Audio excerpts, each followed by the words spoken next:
اعوذ باللہ من الشیطان الرجیم بسم اللہ الرحمن الرحیم اللہم صلی وسلم علی النبی رحمۃ للعالمین وعلی آلہ واصحابہ وبارک وسلم علیہ۔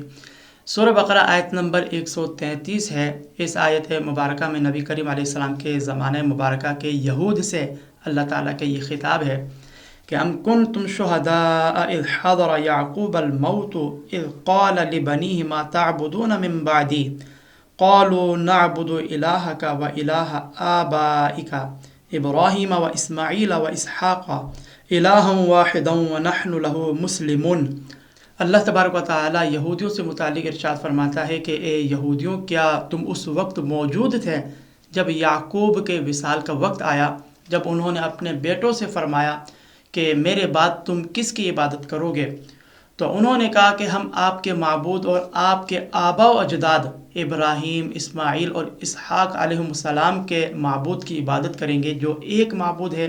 اور ہم اس کے فرما بردار ہیں۔ اس آیت کا شان نزول کچھ یوں ہے کہ سرکار دو عالم علیہ السلام کے زمانہ مبارکہ کے یہودیوں نے نبی کریم علیہ الصلوۃ والتسلیم سے کہا کہ انہوں نے یہ دعویٰ کیا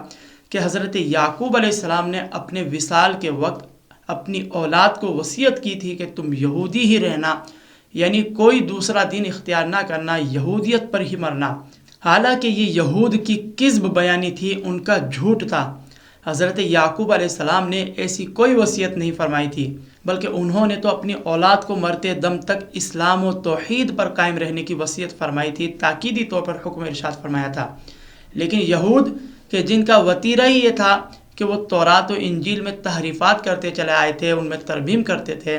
اللہ تبارک و تعالیٰ کے احکامات کو ہی تبدیل کر دیا کرتے تھے، تو اس موقع پر بھی انہوں نے کذب بیانی کا سہارا لیا اور یہ بہتان باندھا کہ حضرت یعقوب علیہ السلام نے اپنی اولاد کو